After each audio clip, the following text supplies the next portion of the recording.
Hi, this is Alicia Hankins here, and we're on our Blitz Bash. And today we're going to discuss a little about stepping up to be a leader. What does that mean? What does that take? I know basically between me and my business partner here, we're going to sort of throw around some ideas about that. So I'll hand it over to my business partner, Nicole Kauweloa. Hey, thank you, Alicia, for that welcome. And welcome everyone to our Blitz Bash, where we're blitzing into 2016, 90 days of videos for you folks to hopefully help you achieve whatever it is that you want to achieve within your business or within your life period. So today's word is, or topic is leader, becoming that leader that you want to step up to be, that leadership role. And when I think about a leader, I think about someone who actually leads, works alongside you, and doesn't, tell you what you need to do, doesn't point the finger that this is what you need to do, so go out and do it. They're alongside of you, working with you.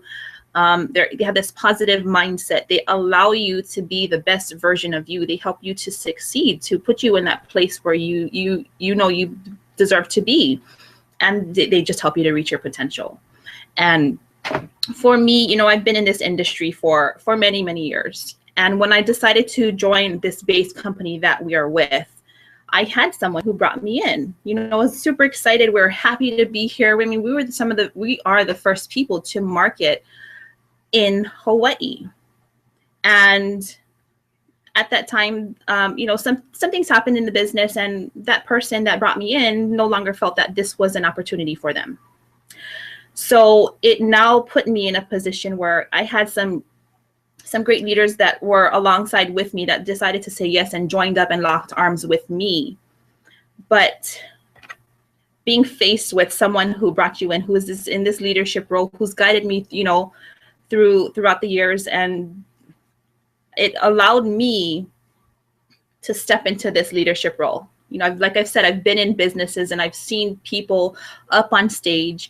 I knew that was going to be me one day. I knew that I deserved to be in that position.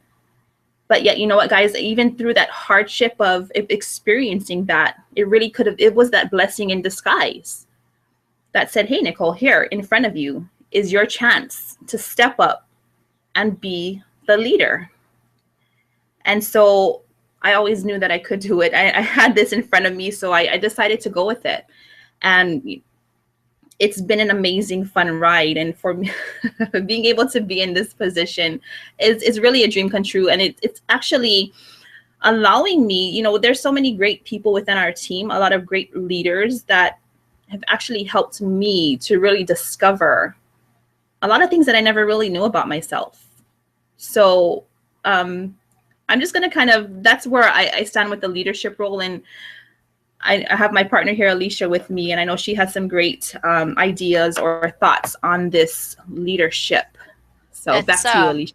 It's an interesting view there. I think that in that instance, and what you're describing is you were thrown into the leadership position. It's like you knew before the actual activity happened, and then a necessity took over. I mean, when it comes to shove, and you have a leadership person who steps out, and then you either have to step up and you do it, or what are you going to do? Are you going to leave too and then still follow somewhere else? So I'm glad that you did it. I'm totally glad that you did it, because we wouldn't be here today doing this if you hadn't have done that. So, even in your own view of what it's done for you, it's done for me. Because for me, as you were telling your story, I was thinking of learning about leaders and how do you really step up to become a leader. Some people just sit and say, I'm going to be the leader, and then they map that out, and it unfolds, and you go A, B, C, D. And wouldn't that be nice if it always worked out that way? But I know for me, I've had to figure out what kind of leader I want to be, and what does that mean when you're stepping up to be leadership? Because I've been trained as a school teacher, so even when going through my training of teaching, we were always trained to be leaders. You're a leader personality to get into something like that anyway. And then, you're talking about leading groups of 30, 40, 50 of all different ages. So, it's a certain kind of training. So for me, in my big person world, in my network marketing world, in my, there's no longer any teaching in a classroom world, I had to decide what kind of leader do I then become and redefine that. So I'm glad that you shared your experience with your previous leader. I have a previous leader experience too, where you can take your negative and your positive role models. So I've had leadership before that totally directs you. I want you to do this, this, this, and this. And it's a leadership type. It's something that, people do. There are levels of leadership. So, and they're trying to direct you to a certain spot. So you follow along and you do what it is that they tell you to do. And then they can also at the same time keep you in a certain place. I don't want you to do this. You don't know how to do this. You're not going to make it as this because you're not doing what I'm telling you to do. And so I had to internalize that as something that I don't want to be. I don't want to be that leader. So to even recognize that it's a type that you don't want to be and try to figure out how that fits into your personality, I think that that's part of your stepping up into your leadership. You have to know yourself. Man, when they talk self-development in network marketing and business, I mean, that's, you can't even begin to really describe what that truly means. So I had to really look and see, I don't want to be that person. I want to be the leader that I'm developing into now, and trying to pull all these different philosophies together, that the person that I'm working with can be anything they want to be.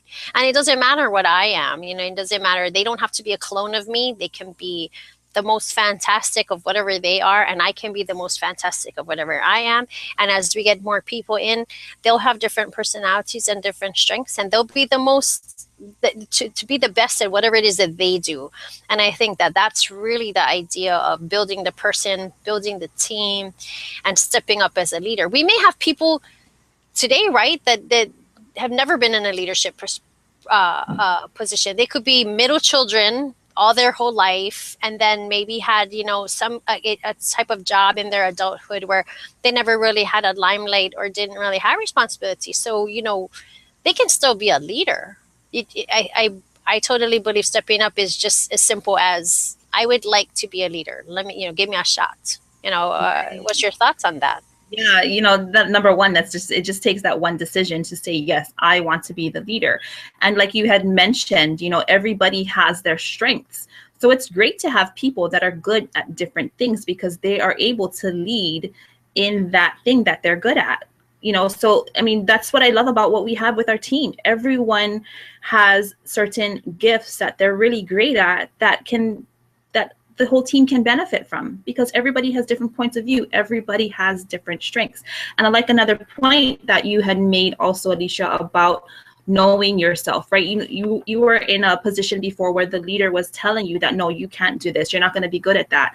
But then you're trying to internalize it, and then you're trying to figure out, how does this fit into me? But then it's really hard to continue to be that person when it's not really you. Right? So it's just about knowing yourself and just being you, because you can do that every single time, and you have something very special to offer. And again, that's another point of why I choose this industry, because, well, even with our team in general, it's just tapping into everyone's their gift. They have so much to offer, and that's what we're still continuing to look for more great leaders, and we're about building the people. And I've never experienced that kind of growth within myself, or with helping others to grow to their potential in a job. So I love the network marketing industry, because it allows us to be, it opens up a whole world of personal development that I never knew existed.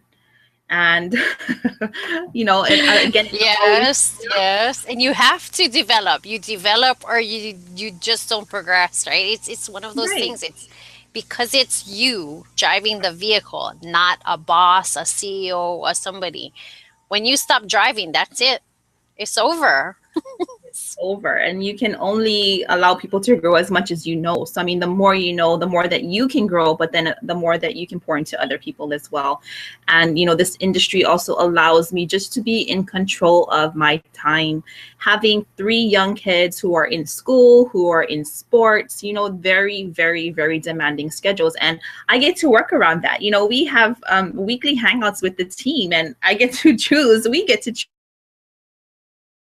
when we, if it's after this, if it's during the day when they're in school, we have that time control. And again, being able to make as much as I know that I deserve, because I know a job will never, ever pay me what I know I deserve, or it won't give me the time to be around for my kids. And, it just gives you that opportunity to live your life, not just survive, to put food on the table, to have a roof over your head, to have clothes on your back. Yes, that's all important things. And if we're able to just do that, that's great. But, life has so much more to offer us.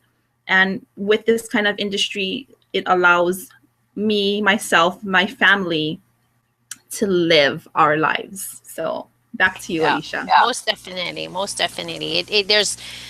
It's time freedom, time you never get back. Time is something that, once it's spent, that's it, it's over. And there's no sense on even looking back on it, because you're not going to get it back. So for me, being able to do this, being able to work with people who step up to be leaders, to be able to teach people, because teaching is still my number one passion. I still love it. This way I get to be creative. I get to sit in my, my house and hang out, and literally hang out and choose the time to do it. And work around other different schedules. It's great. I love it. I love it. I totally love it. So we've been talking about leadership and leaders, and let's roll this one, and we'll see you on the next one.